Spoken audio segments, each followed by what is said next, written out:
Para pengguna layanan BPJS Ketenagakerjaan pada sektor pekerja informal dirasa masih minim. Untuk itu, hal ini perlu terus digencarkan sosialisasi terkait program dan aktivasinya. Ya, dan untuk informasi lebih lanjut kita telah terhubung melalui Zoom bersama Bapak Ahmad Atobari selaku Kabid Kepesertaan Program Khusus dan Keagenan. Selamat sore, Bapak. Selamat sore. Selamat sore Mbak Winda. Mas Ya. Hendri. Ya, selamat sore Pak.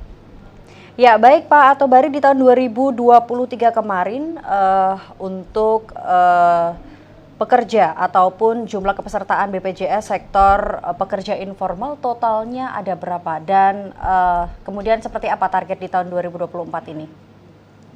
Baik Mbak Winda, jadi di Provinsi DIY untuk pekerja, untuk angkatan kerja yang merupakan target dari Perlindungan Jaminan Sosial Ketenagakerjaan ada 1,63 juta, sekitar itu.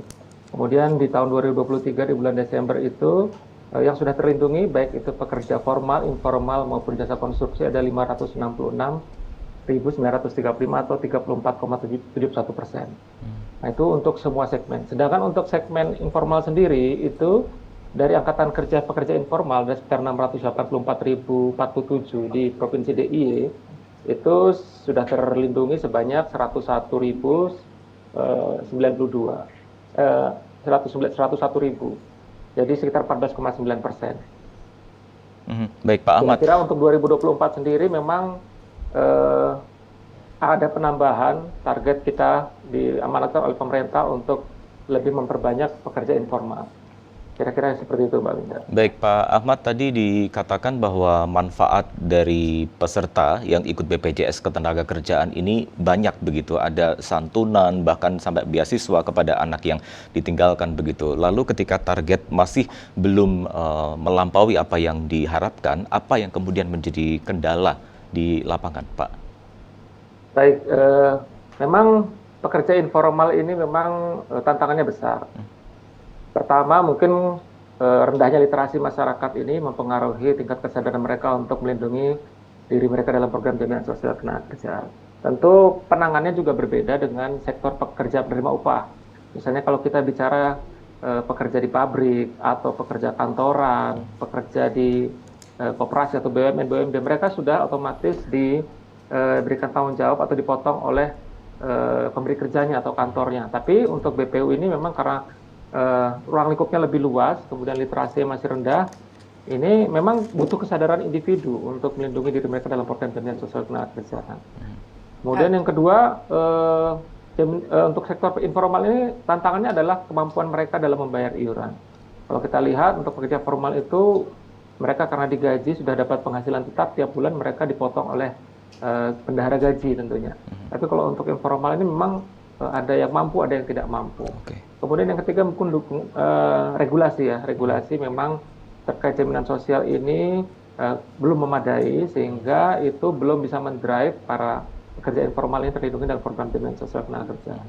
Tentunya kami terus mengadakan sosialisasi, kami menggandeng pemerintah daerah dalam provinsi Pemda Provinsi DIY untuk sama-sama kita edukasi mereka, meningkatkan literasi mereka.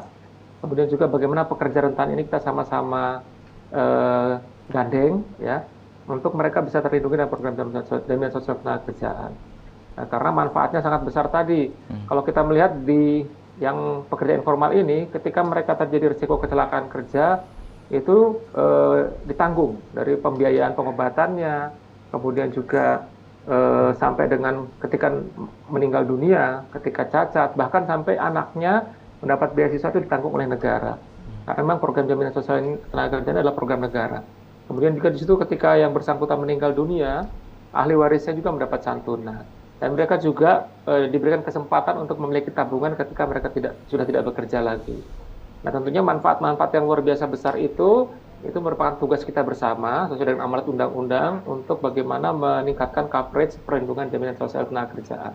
Memang tadi yang disampaikan untuk yang formal sudah lumayan besar, tapi informal ini butuh effort lebih lagi untuk kita sama-sama tidak hanya BPJS Ketenagakerjaan tapi semua stakeholder, semua pihak untuk meningkatkan cakupan coverage program perlindungan pekerja informal.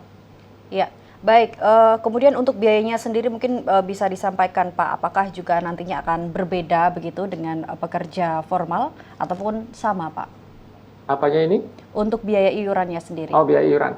Kalau untuk biaya iuran untuk pekerja informal itu mulai dari Rp16.800 per bulan. Jadi sangat sangat terjangkau. Jadi memang dengan 16.800 ini sudah bisa mendapatkan perlindungan jaminan kehilangan kerja dan jaminan kematian yang manfaatnya tadi saya sudah sampaikan. Begitu juga kalau dia berminat untuk menambah dengan tabungan bisa mendapatkan 20.000. Berbeda dengan pekerja formal di mana di situ dipotong berdasarkan persentase gaji. Contoh kayak tadi untuk yang pekerja di ekosistem pemilu itu dia dipotong 0,54% dari upahnya. Nah, ketika diikut 3 program tambah 5,7% jadi 6,24%. Nah, kalau skema di iuran untuk bukan penerima upah itu adalah flat 16.000 mulai 16.800. Disesuaikan dengan jenjang gajinya. Dan bisa ditambahkan untuk JHT atau jaminan hari tua untuk tabungannya sebesar Rp20.000. Jadi saya rasa ini cukup ringan ya dengan menyisihkan sehari sekitar 600 perak ya. Kurang dari 600 perak itu pekerja informal ini seperti tukang beca, pedagang pasar, pekerja seni, kemudian driver ojol itu bisa memiliki kesempatan untuk dilindungi oleh negara dalam program jaminan sosial ketenagakerjaan yang komprehensif. Baik Pak Ahmad, tadi sebelumnya Bapak katakan salah satu kendala belum banyaknya pekerja informal yang bergabung dalam BPJS Ketenagakerjaan adalah regulasi. Regulasi seperti apa yang nantinya kemudian diusulkan kepada pemerintah agar cakupan peserta BPJS Ketenagakerjaan ini semakin meningkat, Pak? Baik, mungkin kalau kita berkaca dari BPJS ada 2 yang dibentuk oleh di negara ini, yaitu BPJS Kesehatan dan Ketenagakerjaan. Mungkin regulasi di BPJS Kesehatan itu lebih strict ya terkait pekerja, baik itu mandiri maupun kalau di kami itu BPU, kalau di di BPJS Kesehatan adalah mandiri. Kami adalah 2 lembaga BPJS yang sama.